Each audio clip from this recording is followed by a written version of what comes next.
Morning folks, just want to do a little video. It's become topical. It's a new year, we've got inflation well and truly hit us around what our actual shop rate should be. Not what an insurance company's offering you or what you think it might be, but how do you actually verify what your shop rate should be. So Crashzone's got a tool that helps.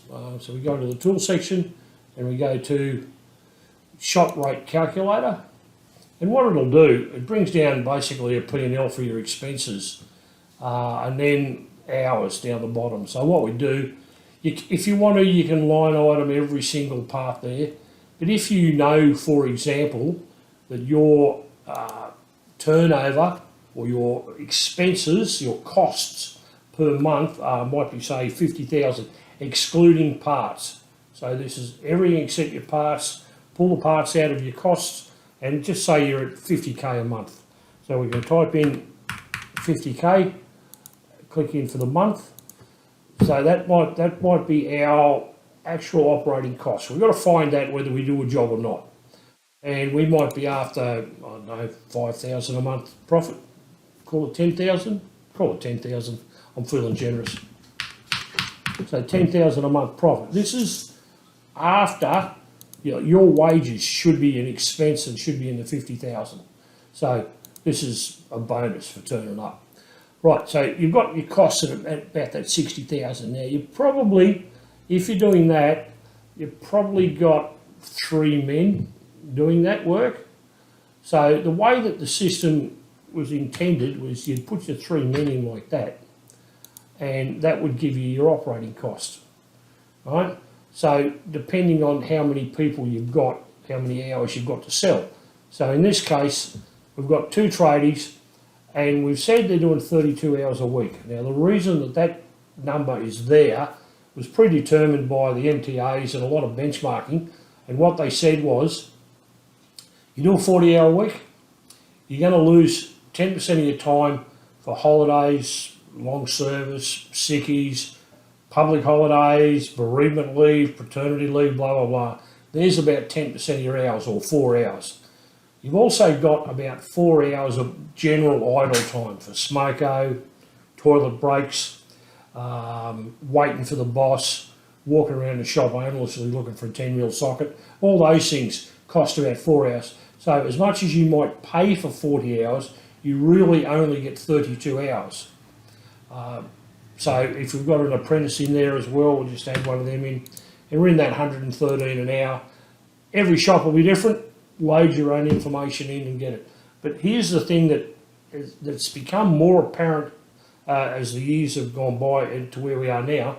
That 32 hours is not actually how many hours anymore. You've got, if you're doing things right by the book, according to what the OEM standards are, according to Fair Work Australia, according to WorkSafe Australia. By the time you've complied with everything else for your tradesman, that tradie is going to lose an hour on OH&S, for example. So it's really only 31 hours.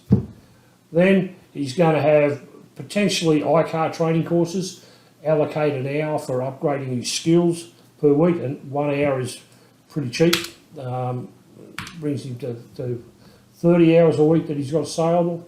Then you've got your toolbox meetings and your staff meetings. There's at least an hour a week. So we go back to 29 and so forth. What they're all doing, you'll notice on the shop rate, it's crept up from where it was to there. And that's just examples. Now there could well be other things like, I mentioned iCar training. So in my case, we are lucky that our paint company also allocate us 4 hours a month at their training facility, so that's another hour a week. So the painters on a weekly situation, they're actually missing for another week, or another hour a week on average. So then that's the number of saleable hours. So then we've got rework. So rework in most shops, we capture it internally, we make sure the customer's happy. But probably 10% of the paint work got to go back through or be buffed or whatever. Extra work that in a perfect world you wouldn't have to do. So if it's about 10%, there's probably 2 hours per week where you're doing stuff that you can't charge out. So your number of hours you're charging out is actually only about 26. So you can see that your hourly rate that you need to have on a quote needs to be closer to 125 rather than what we started at. It was at 103 or something. Just let me check, I've forgotten. So we started out at 100 thinking our rate was 113. In real terms, we put that back in at 26. And that's just the tradies. So with the kids, we take 6 hours off them for all those things. And likewise, we take 6 hours off this bloke. So in real terms, our shop rate, we'd like to think it was 113, but really it's 135. And what's that mean for us when we're doing a quote? You walk out to the car, you look at it, you know in your head from your experience that it's a 4-hour job, therefore you need $500. Well, in actual fact, it's a 4-hour job and you need $600. So just need to be really mindful of what it's actually going to take and what it costs you to operate your shop. Once you have that number, and it could well be that 50,000 is above or below where you're at, and that 50,000 might be more or less those staff on the floor. This is your floor staff per week. Don't count your admin girls. If the owner is one of the tradies, put him in as a special category, put him in as a trade assistant. So you might have two, but remembering that the boss will typically be doing, he might be there for 50 hours a week, but he's probably 30 hours at the office and 20 hours on the floor. So you just got to be able to balance that up and make sure that it's where it is or where it's correct. So you enter the data for your number of staff you have and what they do. Put in what your operating expenses are without parts. So take everything else out. So that'll be rent, wages. Make sure your wages are in there. And then after you've added all your costs in, just put that in as a monthly figure. If when you're scrolling up here you think you say, oh, test and tag, yeah, I need to do that, I haven't done it yet, that's going to cost me $250, but it's an annual bill. So you just click it to annual and then that'll get added on down into this configuration sum. So you can go through, there's little reminders around here around your office and medical supplies and security and a lot of one-off costs that our industry has. A payroll tax, if you're up in that level, just factor it in.